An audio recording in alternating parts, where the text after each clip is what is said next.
I will just say that any effort like this is incredibly difficult. This one has certainly been incredibly difficult, but we will continue to stay engaged to try to get a deal because we believe it's in the interests of all relevant parties. So just to, it wasn't an anonymous official, it was the Prime Minister of Israel that she was. So I hadn't seen it on the record. That's why I had seen anonymous quotes earlier. I think my comments stand. Okay, I did give a substantive response in any regard, so Well, I can apply to that.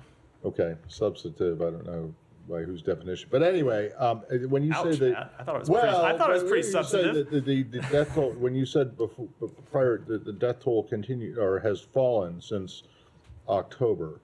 It's come down, but not yet enough. Whose death toll are you talking about here? Whose figures are you accepting? So we are looking at the figures that are released by the who? Ministry of Health, which we do By have. Gaza, but Yeah, by which you know that which we is run have. by Hamas. Which you know that And you we have- you hold have- on, let me just finish. We know that we don't have any way of verifying those figures on our own. Well, then how do you but know they are the only figures that are available. And look, the UN relies on them. We look at them. Okay. We do think there are probably issues with the numbers, but they do capture a large death toll and a large civilian death toll. But you're fairly certain that at least in terms of the trend, they're accurate. It's just that I can't say accurate with any degree of certainty. Like I can't give you a what percentage Well, then what's accuracy. the- But no, hold on. But if With you look any at degree of no, I certainty? can't say if Like it they're could I can't be say if they're off. 0%? No, if they're off by 10%, by 5, by 50. I can't say something Well, like that. I mean, but they might be off by 50%. Who Just knows? But stipulate whatever they're off by. They have come down, and so they have come down over time. The daily number has come down over time when you look at where they were last October and November to where they are today.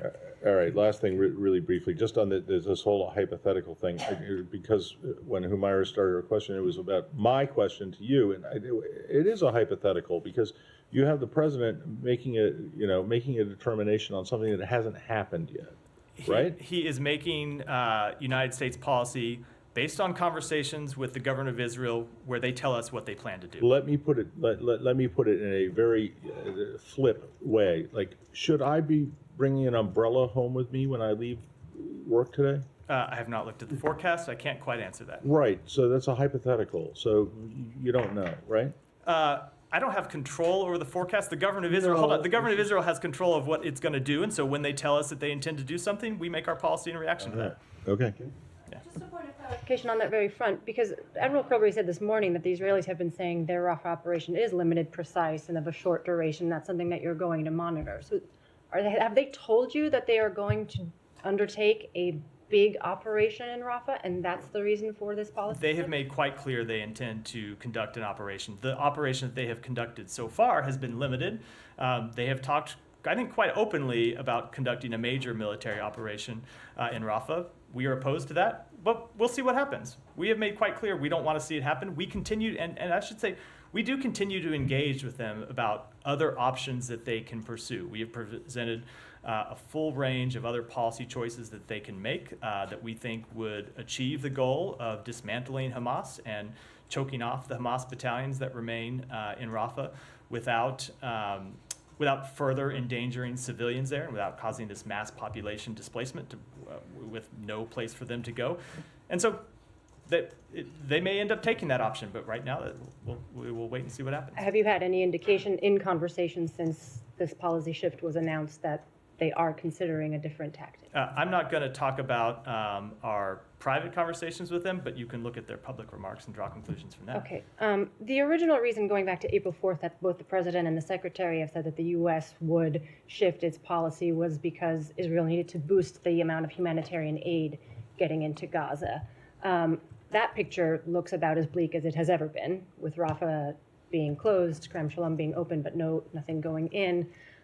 So is this suspension meant to also address the humanitarian effect, or are there other potential consequences that the administration is considering on the humanitarian front? So I don't want to get into previewing any other potential policy options.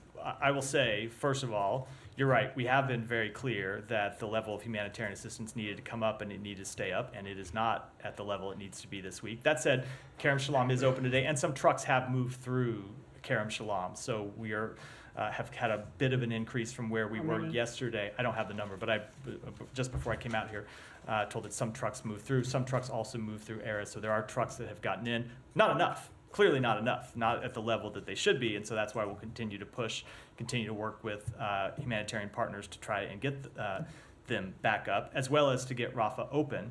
That will continue to be a priority for us. But are there any additional, because that was April 4th, so that was, a month ago, over a month ago. So are there any additional consequences at this stage being considered specifically for the humanitarian? I am not going to preview specific steps, but we have always made clear when it comes to humanitarian assistance and the need to have it increased and sustained, that we will make our policy determinations based on the facts on the ground. That's the case. Okay, and one follow-up on Humayra's question about the hostage talks. How can you say with such confidence that the policy shift the U.S. has just announced didn't meaningfully affect the trajectory of those talks, either by undercutting the Israelis at the negotiating table or emboldening Hamas at the negotiating table? So it is just not our assessment based on actually being in the middle of these talks and seeing how it's happening and what Hamas is actually demanding and what their incentive structure actually is. That's just not how we see it.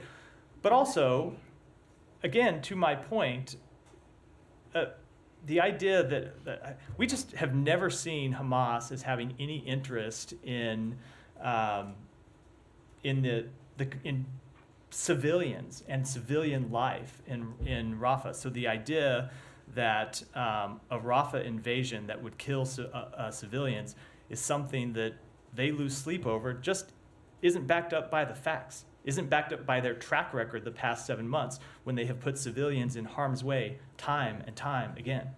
If a full-scale Rafah operation goes forward, is it safe to assume that it eliminates the prospects of a ceasefire and hostage deal altogether? We will continue to work for a ceasefire that brings the hostages home, no matter what it takes. That will continue to be the goal that we will work for. Thank you. Yeah. Just one question on the NSM delay. Is there any reason that you can provide to us for the delay? That we just continue to work to finalize it. Okay. I'm curious about, President Biden saying that those 2,000-pound bombs were used to kill civilians, and now the United States won't allow those bombs to be used or doesn't want those bombs to be used. But we know that all of Gaza is so intensely populated. So is there a differentiating factor in terms of how many civilian lives you'll allow to be killed with those bombs? No. First of all, we have always made clear that we don't want to see any civilian loss of life. And we have consistently pressed the Israeli government to take additional steps to minimize the loss of civilian life. But the assessments that we make are informed by what happens on the ground. And we are in a very different place today than we were last October. So I made clear a minute ago in response to, I think it was to Humayra's question, where you have seen Hamas significantly degraded. You have seen their ability to launch the kind of attacks that they did on October 7th. Significantly degraded, if not completely eliminated. They couldn't launch an attack of that scale today. Their weapons production factories underground have been eliminated. Most of their battalion leadership in the north and in central Gaza has been eliminated. So Israel has achieved a great number of its military objectives. So that's one thing that is different now versus then. But the other thing that's different now versus then is that we have watched the experience of those few months. And even when Israel has taken additional steps to minimize civilian harm, we've still seen results that were where far too many civilians were dying. So we talked about this on some of the trips where there was one in November where the secretary went and pressed Israel to take additional civilian harm measures. They did. They announced some of those. We talked about them publicly.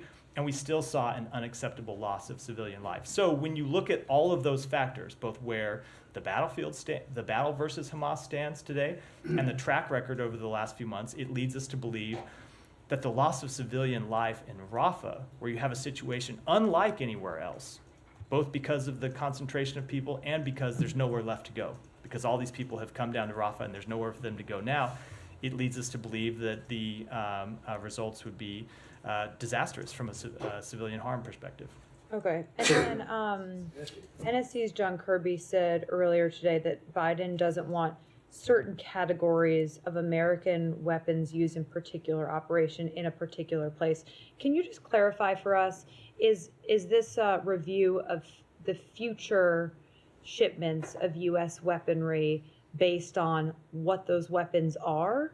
Or is it just based on the possibility of delaying or halting all U.S. weapons to Israel? So I'm not going to get ahead of what the president said last night. We are reviewing, we have paused one shipment, we are reviewing others.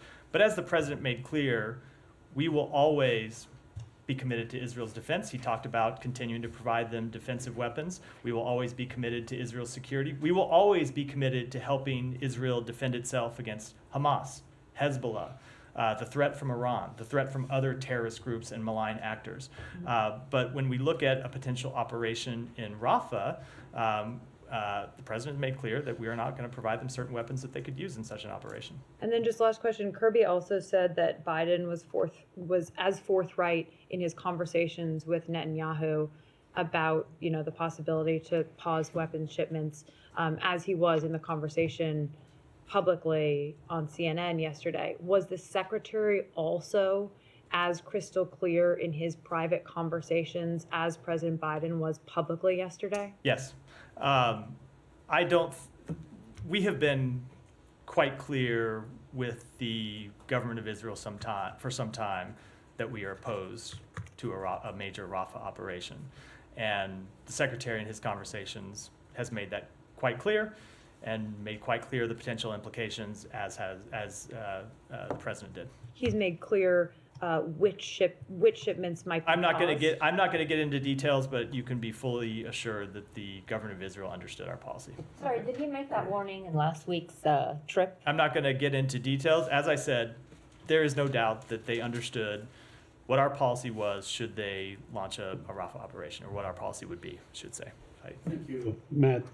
Before I ask about Rafah, I want to bring your attention to, 2 days from today, May 11, will mark the second anniversary since an Israeli sniper killed our colleague Shireen Abu Akleh, a Palestinian-American journalist. And I want to ask you, are you satisfied that everything that could have been done to bring those responsible, to hold them accountable, has been done? And do you consider that case to be closed? That death continues to be a tragedy, one that was investigated by the Israeli government, one that we investigated, and I don't have anything further to add to what we said before. So the case is closed. I just don't have anything further to say on what we said many times. All right. Now, on Rafah, Matt, I know there is, or what you guys keep saying, that there is no major operation, but there are little tiny operations. They just killed a family of 8, last night in an area that is to the west, not to the south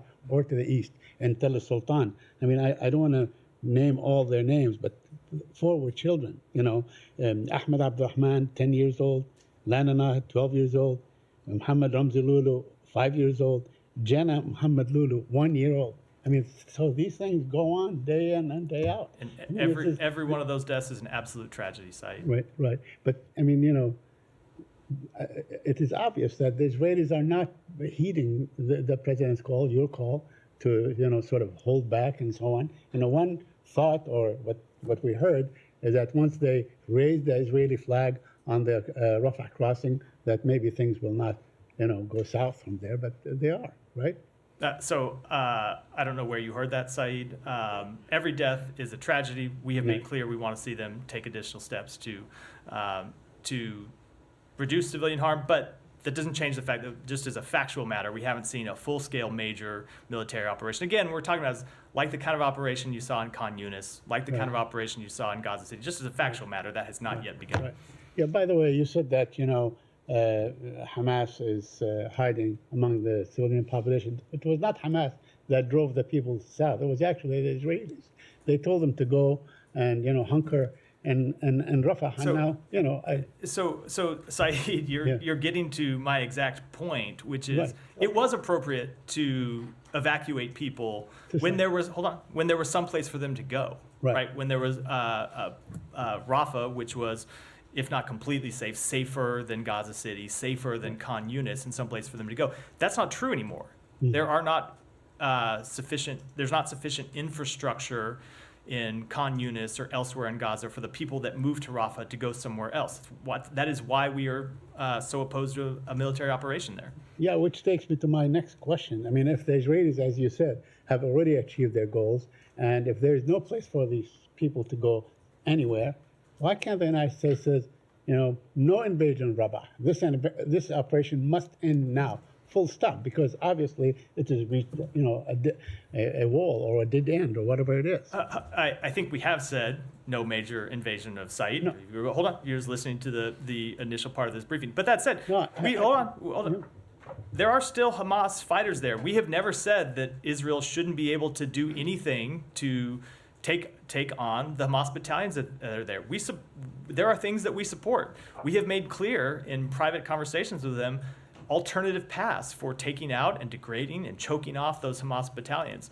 That continues to be our position, and it continues to be our position that Hamas could end all of this right now if those battalions would lay down their arms, if Sinwar would come out of the tunnels, and if they would stop fighting. That's another way that you could end all of this. And lastly, on the aid, it seems that there was another attack by Israeli settlers on aid trucks a couple of days ago.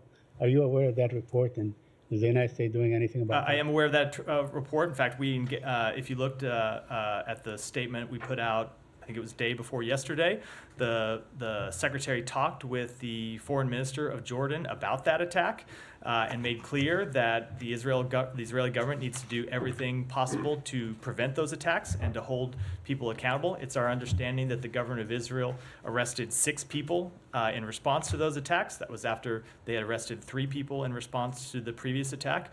That is clearly the right thing to do, but they need to do more to prevent these attacks from happening in the first place. These are attacks on aid convoys delivering humanitarian assistance to civilians. They have nothing to do with this, with the conflict with Hamas.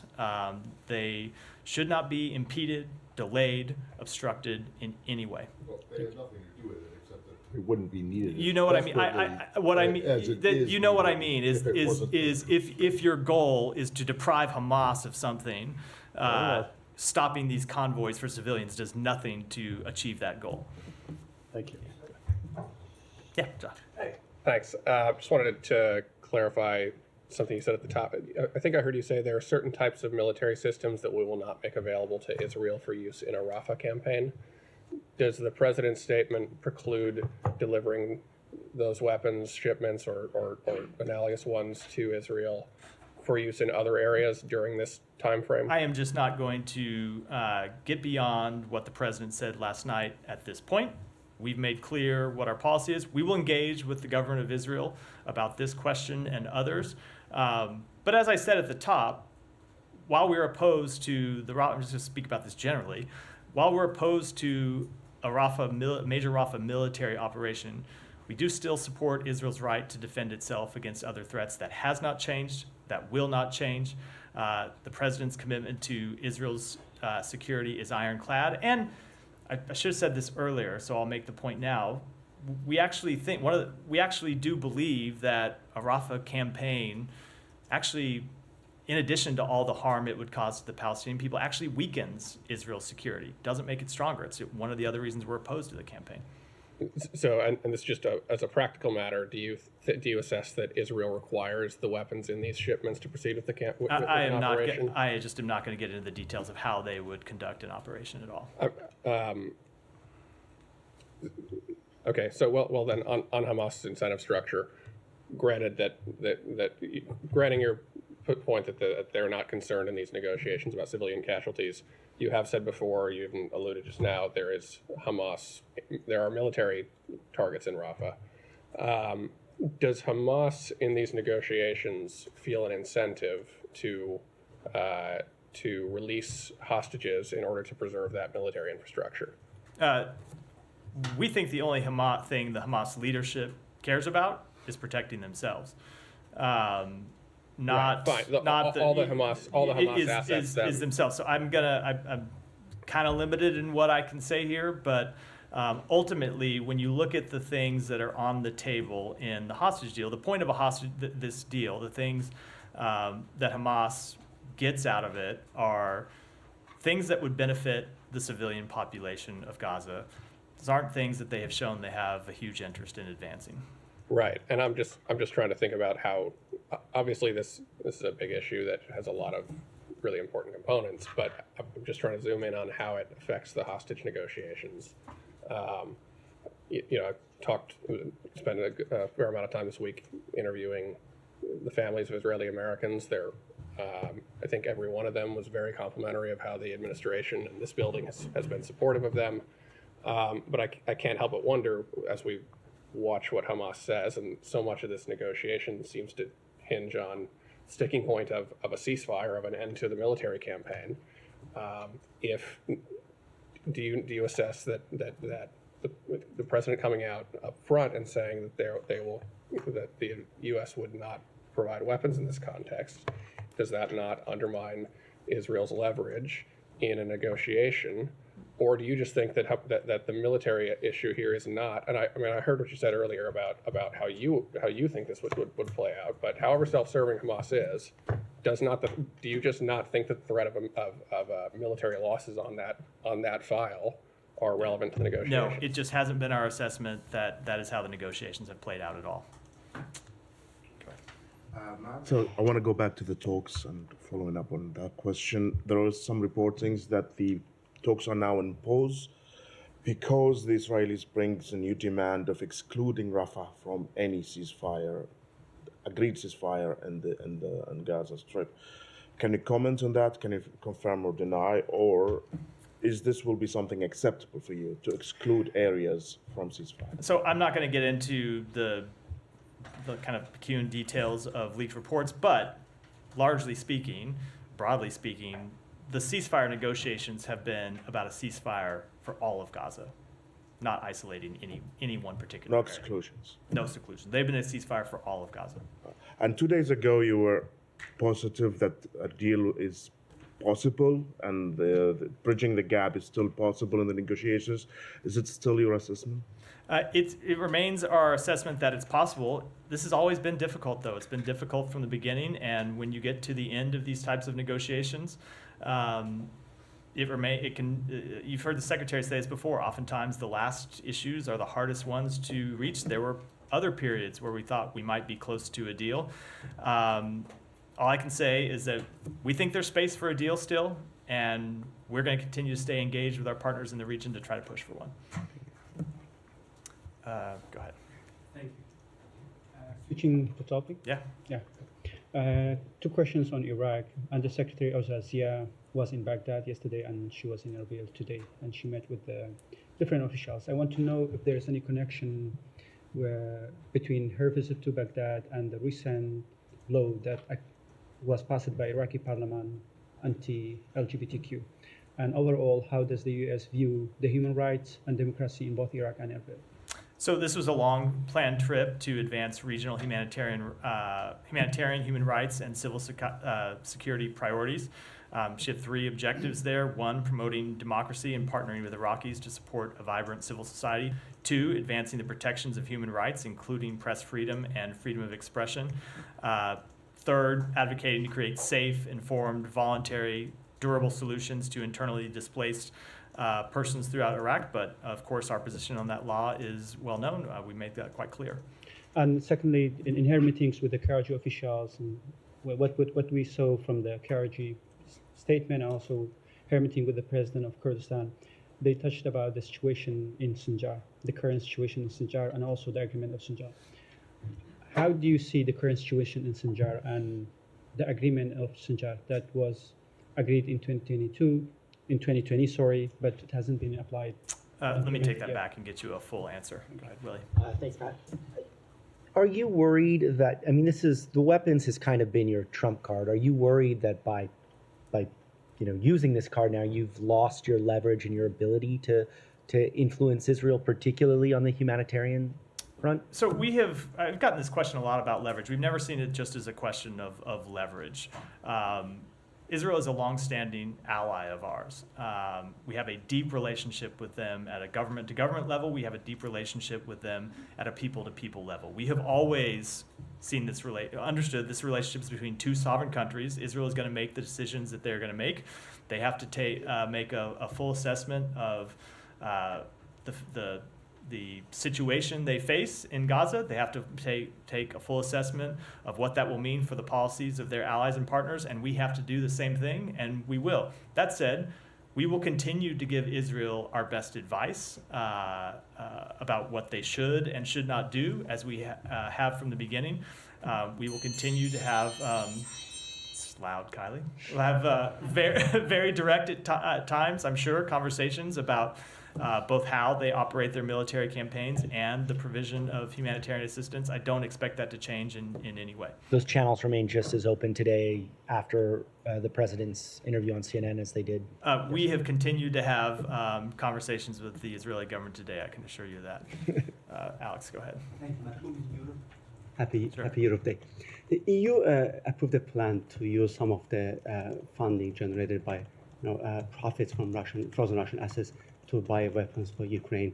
Are you on the same page with them now that the Rafah Act is the law of the land? I don't have any announcements to make. We continue to work with our European partners to ensure that we use those assets that remain frozen and that will remain frozen, that we use those assets for Ukraine's benefit, but I don't have any further announcements to make about it. On the supplemental, do you feel any urgency in terms of obligating the fund that you have available? The DoD already announced $7 billion immediately, but you have $2 billion available for the state to meet the urgent needs in Ukraine. What was the question about it? Mm-hmm. What was the question about it? The State Department has. When was the question? When we're going to meet the urgent needs? Stay tuned. Right. If the question is when, I didn't hear the first part of the question, but stay tuned. Yeah, on Georgia, I know we discussed that yesterday, but an awful lot happened since yesterday. We have seen graphic pictures of them beating up the protesters. Some young protesters are being beaten up in and outside of their apartments. Where are you standing? I know that you made it clear that you stand with the people of Georgia. Is there any obvious example you can give us to prove that's the case? So we are deeply troubled by the actions taken against those protesting against the draft law and the actions taken to advance it. We are aware of increased reports of harassment and physical assault of civil society and opposition activists and journalists. We condemn this and we call for a full, independent, and timely investigation. And I will just say, and kind of in response to the broader question, we have enjoyed a successful partnership with Georgia for more than 30 years.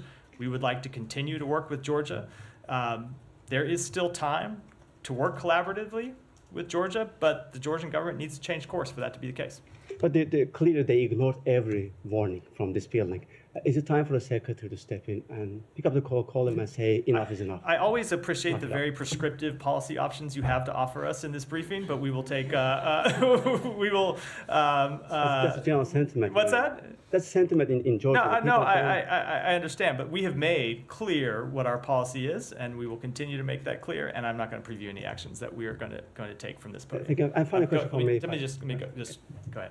I'm afraid I may have just gotten my answer, but stay tuned. But now that the battle in Congress is over for aid and American support, what is going to be the main focus? And if Ukrainian manpower is now a concern, what, if anything, can the U.S. do to help in that regard? So when it comes to manpower, that is a question that Ukraine, of course, has to answer for itself, and we have seen the Ukrainian government take steps to that question. What we can do as a partner of Ukraine is to continue to support them militarily and to continue to support their economy, and most of all, to do what we can to help to get them to a place where they can stand on their own 2 feet. And you have seen us implement a number of policies in that regard. We've started to see the money that was passed in the supplemental flow. I can assure you there will be more announcements coming, upcoming in the next few weeks.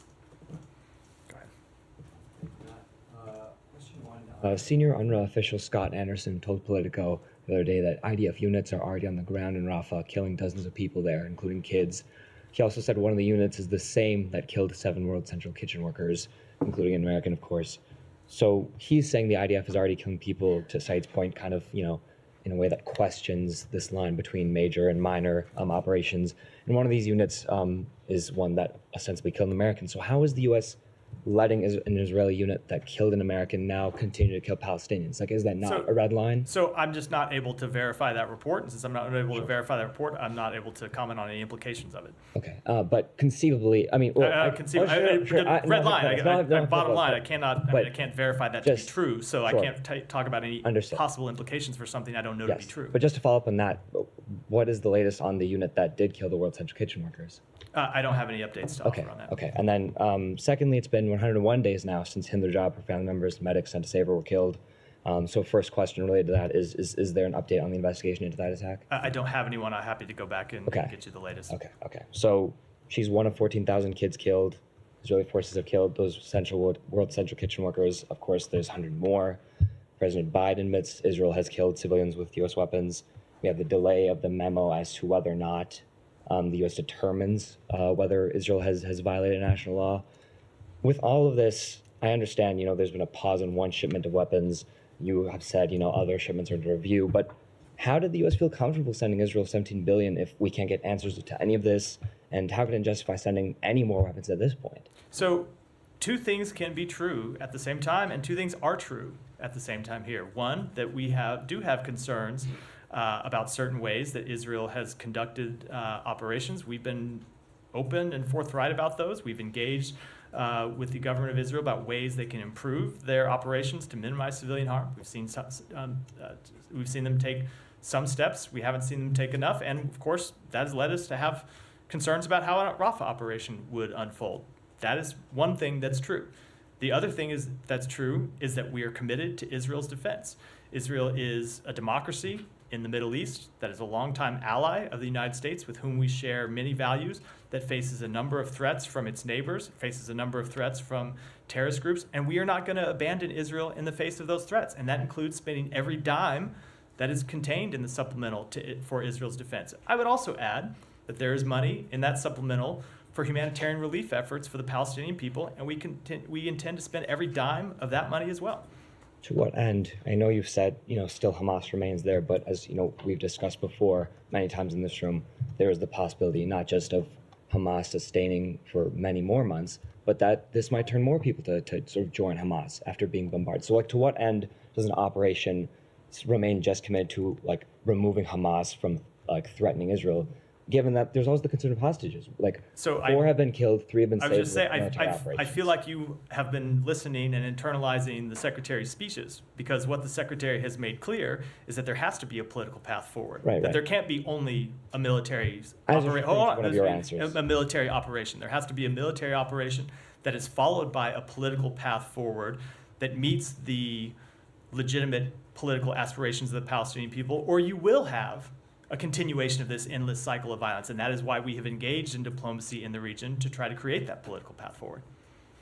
Go ahead. Thank you, Matt. 3 quick question, if I may. Yesterday, Russia accused the United States of meddling Indian election and also stated that the U.S. has not yet provided any reliable evidence regarding the murder plot against a U.S. citizen named Pannu by Indian nationals. Could you comment on this? So with respect to the first, no, of course we don't involve ourselves in elections in India, as we don't involve ourselves in elections anywhere in the world. Those are decisions for the people of India to make. With respect to the second question, there's a publicly returned indictment that contains alleged facts. They're allegations until they're proven before a jury that anyone can go and read. I won't speak to them here because, of course, it's an ongoing legal matter, and I'll leave it at that. 2 Bangladeshi citizens were shot dead by Indian security forces at the Bangladesh-India border, and this continues a concerning trend of civilian killing at the border, which appears to violate international law. Could the U.S., given its strong partnership with the India in the region, request that India assess these killings and ensure accountability for any violations? So we are aware of the reports about this incident. We understand the Indian and Bangladeshi border security agencies are in communication with one another, and I would defer to them to speak to their respective investigations into the circumstances of the shooting. One more, quickly. One more, thank you. Following the sham election in Bangladesh in January 2006, the ongoing local government election, which is being boycotted by the main opposition party, BNP, is experiencing issues of intimidation, voter rigging, harassment attack on journalists and low voter turnout. Could you provide an update on the U.S. visa policy as announced last year for those responsible for undermining democratic election in Bangladesh? I don't have any updates to announce. We obviously made that policy public. At times we make designations under that policy public. At times we keep them private. I don't have anything to announce today. Go ahead. Back. Thanks, Matt. I take your point a few moments ago about the word leverage, that you don't love that word. But President Biden's announcement about the arms shipment, I think, would be seen by most people as the most assertive move toward trying to rein Israel in. With approximately 35,000 people dead, approximately 80% of the population of Gaza displaced, and the UN saying there's a fully blown famine in the north, what do you say to critics who say that such a move should have come earlier? So I spoke to this earlier and said that our policy responds to the facts on the ground. We made clear at the outset of this conflict we wanted to see Israel defeat Hamas. We wanted to see Israel dismantle Hamas and prevent its ability to launch the terrorist attacks of October 7th again. They've largely succeeded in that goal. As I said, Hamas could not launch attacks again today. We also respond to the increasing civilian death toll, and while we've seen the daily count come down because of steps that Israel's taken that we have urged, it hasn't come down enough. And so when you look at all of those things in total, that leads us to believe that an operation going forward would have enormous impact on civilian harm. And I do just want to say, again, every time I get this question about the number of civilians that died in this conflict, it gets posed to me as a question about the government of Israel. And remember, it is Hamas that hides behind civilians. It's Hamas that has built tunnels under hospitals and schools and mosques, and at times hides in those facilities and puts civilians at harm's way. So I get there are very fair questions about how Israel has conducted this war, and I stand here and answer them, and the Israeli government answers them too. But it is also true that a lot of the harm to civilians is because of the way Hamas decided to embed itself in the civilian population in the first place. That in no way changes the burden on the government of Israel. But respectfully, Matt, I mean, they're dead because the armed forces of Israel killed them. Going after Hamas fighters who are hiding behind civilians. That has been true since day one. It remains true today. Go ahead.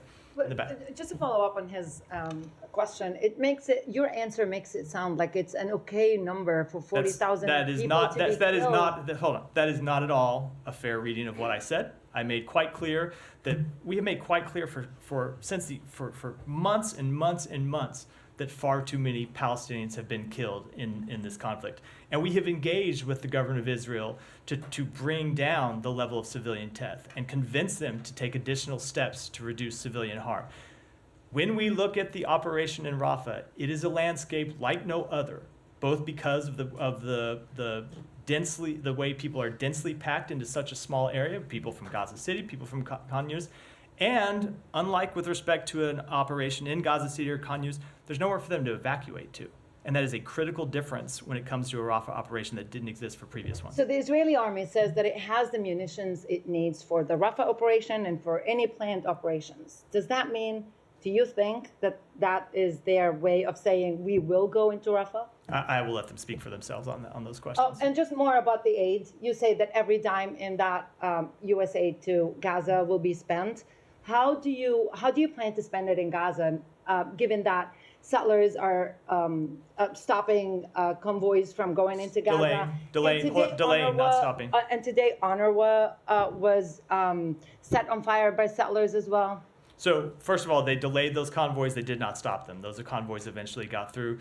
And those attacks on those convoys are just one route into Gaza. That's a specific route coming from Jordan, being delivered into Erez. There are other routes. There's deliveries from Ashdod that are coming straight into Erez, as well as hopefully we'll get Kerem Shalom back open and running at a significant level as it has been for several weeks. And of course, we want to get Rafah open. That's what we've been working on. That's just because that was 3 and we've been going a while. Let me go. Geet, go ahead. Thank you, Matt. I want to go back to the NSM report. The timeline. It starts in 2023, January 2023, correct? I was wondering, when is the cutoff? When does the report stop that review? I am going to defer that answer. I know this will be unsatisfying until you can see a public piece of that in the coming days. All of the questions about what's contained in the NSM will be answered. Okay. Maybe not all, but a number of them. All right, I have a couple more, please. Have humanitarian organizations had any input in this report? And if so, how was it decided to be incorporated in the report? So the report is written by people here in the State Department, as well as with input from the Defense Department. It's not written by outside organizations. Of course, it can't be. It is a report by the United States government, so they don't have input in the sense that they are actually looking at the report, editing, contributing components to it. But that said, we interact with humanitarian organizations all the time. We take their feedback, we take their input, and it is reflected in all of the work that we do. Okay, two more now, moving away from Israel, just a little. Two more. Earlier, when you talked about still defending Israel's security, you mentioned a couple of threats to Israel, including Iran. Now, I was wondering if you mean Iran, the country, or the rulers, the people in power in Iran? I certainly don't mean the people of Iran. I mean the regime in Iran that has financed terrorism against Israel and recently launched more than 300 drones and missiles at Israel.